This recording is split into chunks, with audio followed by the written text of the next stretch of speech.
smile on mine and others' faces.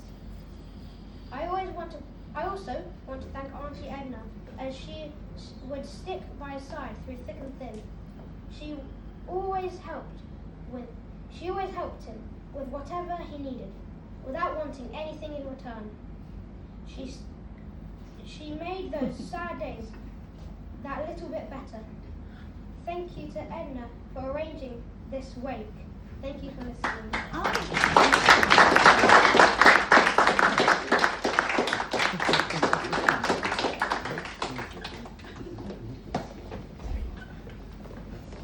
Serane's going to say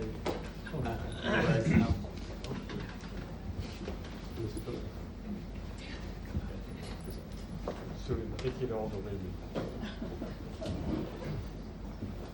Yeah, good afternoon all. Yeah, this morning before the service, Emily came up to me and asked me, Uncle Suren, how do you know my father? I better tell you the history then. Yeah. I still remember the date, the 6th of September 1972. That's the day I met Wilfred Netto. In fact, that's the same day I arrived in this country, and it's normal for all Malaysian students is to make the call at Malaysia Hall at 44 Bryanston Square, Marble Arch. So I hadn't gone there in the morning, and as usual, tried to get a place to stay there, but they had said and the accommodation all were full. It doesn't matter, so I just stayed along and wanted to get my dinner because it's all was subsidized by the Malaysian government. So queued up for the dinner, and I came up to the table and saw one gentleman sitting there selling tickets. And he looked at me and said, you came in today? I said, yes. And that's the first time I had a telegram from him. He looked at me and said, you fellas come from Malaysia, you think that is a hot country, this is London. It's cold here. You should be wearing a warm sweater and then coming down, not coming with a jacket and trousers. So I just kept quiet. Bought my ticket, went along. So I had my dinner, and then he came and saw me. And he said, look, have you got a place here yet? I said, no, it's all full. He said, it's okay. You get your bags, you can leave it in my room, and then you can start hunting for a place. So the next day, that's what I did. I did manage the place, I came back, and that's when our friendship started. And that's been on for almost more than 5 decades. Yeah. Now, regarding, you all call him Wilfred, I call him Willie. And he also told me, you're the only one who calls me Willie. I said, yeah, I'm unique then. Anyway, what I must say about Wilfred is, when he came into this country, he came in as an accountancy student. He started his studentship, he was working for small firms, and then ultimately he worked for Colgate Palmolive. And I think that's one of his colleagues here today, who worked in Colgate Palmolive. Yeah. And then from Colgate Palmolive, he moved over to Bank Paribas, and from Bank Paribas, he worked for some charity organization and ended up with the local government. That's where he retired. Now, Willie had more of a nomadic life when he came to staying in places. He started off in Shepherd's Bush. To be very precise, he stayed in Loftus Road. And Loftus Road was where Queen's Park Rangers were established in. And he became a very, very avid supporter of Queen's Park Rangers. And even to this day, sometimes when I make a call, he'll say, Suren, can you call me back later? I'm watching QPR. And I'll say, why do you waste your time watching QPR? As you know, they're quarter pound of rubbish. And he'll say, look, don't make fun of it. In a couple of years' time, we'll be in the Premiership. Hopefully not. Anyway, from Loftus Road, he moved over to, he started staying in Shepherd's Bush with me and a few friends. At the same time, Rosemary, his elder sister came with a family to stay in London, and he moved in with them for some time. And I was fortunate enough to stay with Rosemary for a bit of time. And I'm sure Rupert and Rufus will understand when I say the words Leeds United and West Ham. Yes. They know that exactly. I won't tell them exactly what it was about. But anyway, from Shepherd's Bush, he moved over to East Ham, and he stayed there for a few years. And then ultimately he came back to stay in Harleston.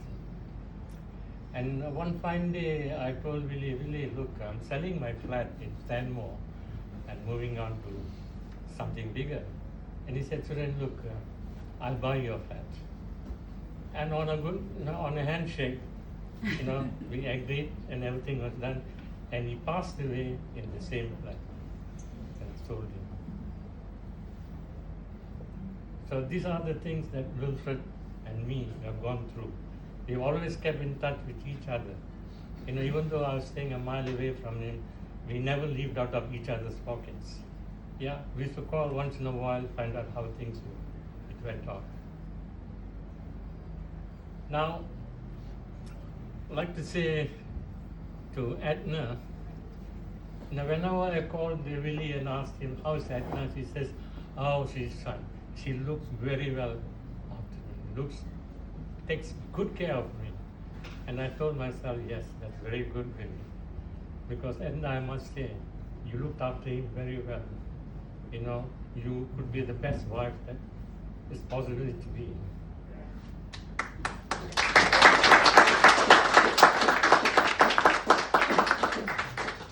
And Edna is, it's sad days now. But ultimately, it'll come to an end. Rejoice in the sense that he's now in the hands of God, sleeping, taking a rest. Instead of going through all the hardship we had to go through the last 3 years with you, Emily, and Edna, you all had witnessed that. But what I'm going to tell you is that when you go out in the garden, when you have the time, it's summer now, go out in the garden. If you do see a red robin hopping around or a white butterfly fluttering around, tell yourself, that's Willie who's come to say hello to us. Willie, you might have gone, but you always remain in our hearts. Thank you.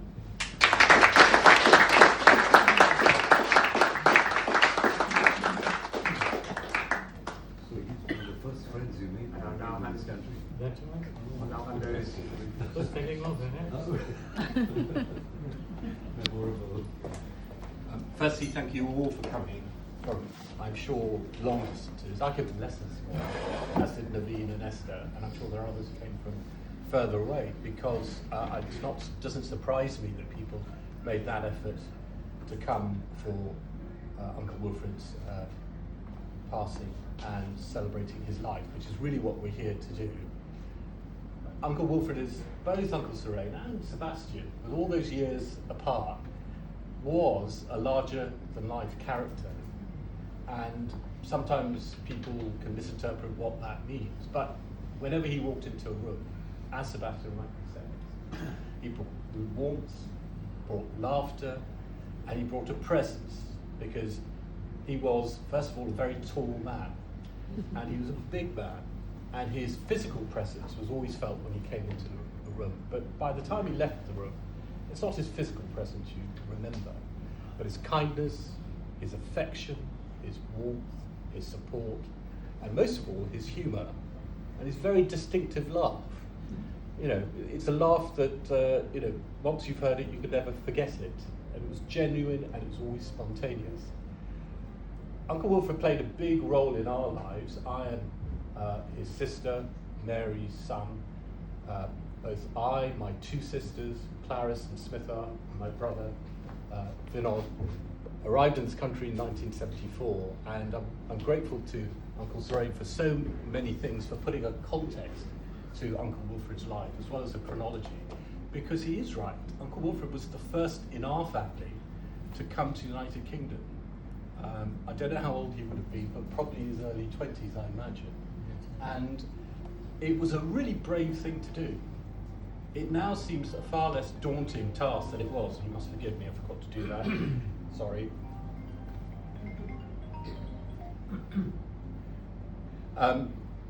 It's daunting even today to think about moving to another country, setting down roots in that other country, from actually finding work and setting off on a career.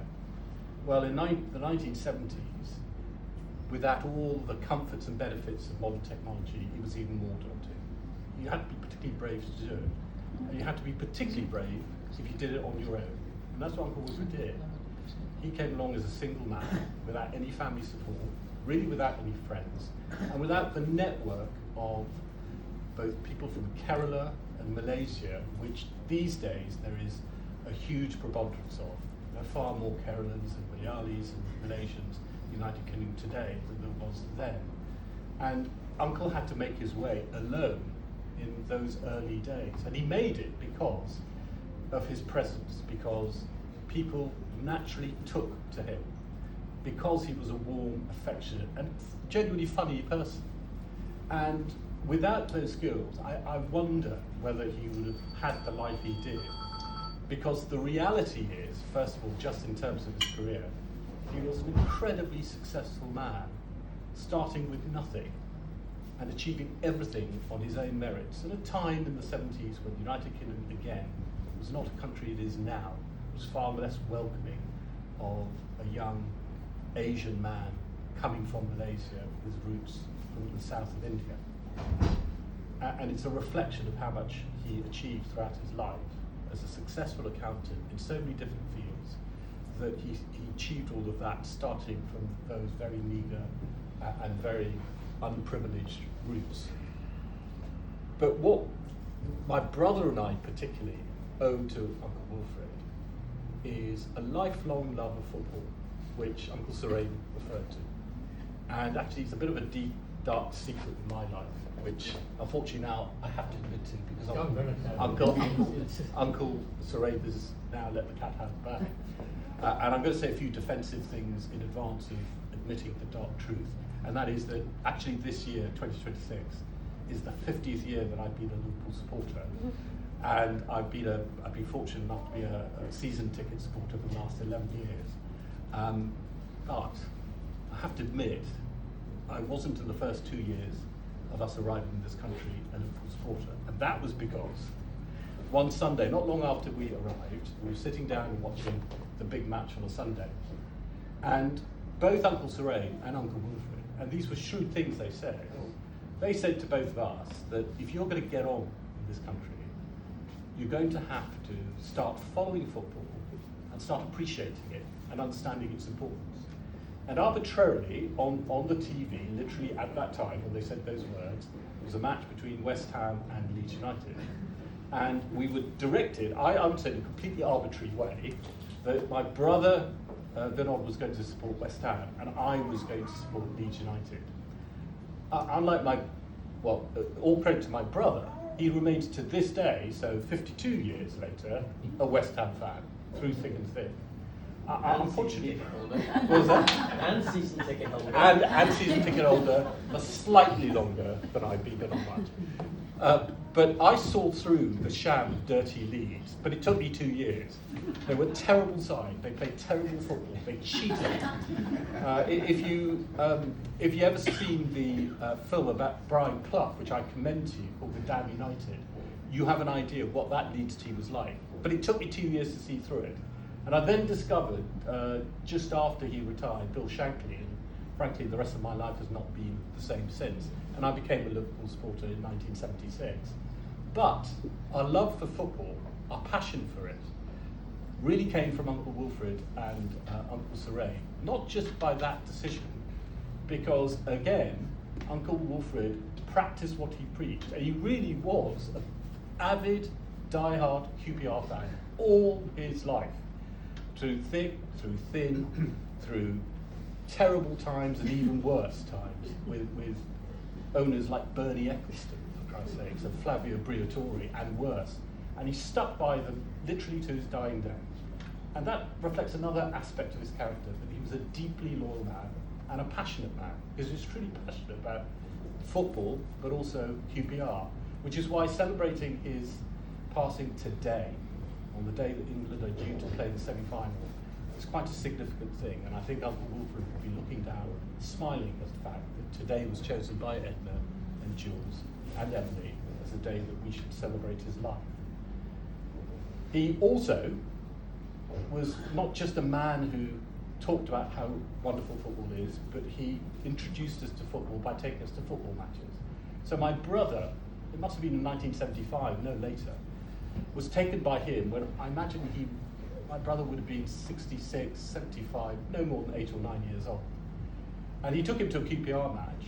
He went along. Remember, Uncle Wilfred is a very tall man, but understanding that my brother was short and wouldn't be able to see anything, he found his way on the terraces to a wall and plonked my brother on the wall for the whole of the match so that he could watch it whilst he watched the match on his own. I don't know whether that was the match in which he took my brother, and actually they were at the away end, surrounded by away supporters, and even when QPR scored, he still shouted and hollered and supported them. I see my brother nodding. I wasn't there, but I heard about all these things. And very significantly, my first match was when Uncle Jerry and Uncle Wilfred took us to the Charity Shield at Wembley in 1980, where we sat on wooden benches, because that was what Wembley was like, and we watched our first, in fact, West Ham Liverpool match together. And that was a great gift he gave to both of us, a gift that we've carried with us through our lives. And we adopted his passion for football and translated that into a lifelong passion for the respective clubs that we support. And we are really grateful to him for that, because that was a rich gift to give us in life. The other thing about Uncle Wilfred, which I'm not sure how many people other than Jules and maybe Esther and Daniel and Edna know, is that he was a very, very good cook. And yes, one of his signature dishes, which he brought round to my mother's house one day, I think in Northwood Hills, was his chicken rice. A celebrated Chinese thing, which they call Chinese cuisine is called drunken chicken. But I think way back in the 1980s, certainly 1990s, he first came over with a pre-prepared dish, which my mother adopted. My mother's a very, very good cook. She does not adopt anyone's recipes. But it was a reflection of how wonderful that dish was, that it became a family staple dish. And I'd just say this to my brother as an aside. It is a trait in both the De Cruz and the Netto families that actually the men in the families can cook very well. And it's never too late to learn. Never too late to learn. I mean, I'm pretty sure Uncle Jerry's signature dish is his crab curry, isn't it? Which I've tasted a few times. No, but you do a crab curry as well, which he inherited from his sister, Auntie Ginny, who did a particularly good crab curry. And that was another feature of Uncle Wilfred. He was a man who was very talented on a number of different fronts. He leaves a big hole, obviously, not just with his immediate family, his wonderful wife Edna, Jules, and Emily. And it's a hole that's hard to fill. But you can see from all the friends that have come, and I didn't know that someone from his colleague at Colgate is here. Thank you for coming. It's really appreciated. But it's a reflection of Uncle Wilfred, really, that he maintained friendships with people throughout his life, which I think is a great quality in someone and speaks enormously about his character, that people walked with him throughout his life, not just for parts of his life. Grief is a terrible thing, and it's a mysterious thing, and everyone grieves in their own way, at their own pace. But it's an old adage that the deeper you grieve, the more it is a reflection of how deeply loved that person is. And I know that all of us, certainly his immediate family, will never forget the things that Uncle Wilfred did for us and the memories that he created for us, the person he was, and the deeply loved friend and family member and uncle that he always was to all of us. So thank you very much for coming, and if you raise your glasses once more in memory of him. Tom, thank you. Hmm.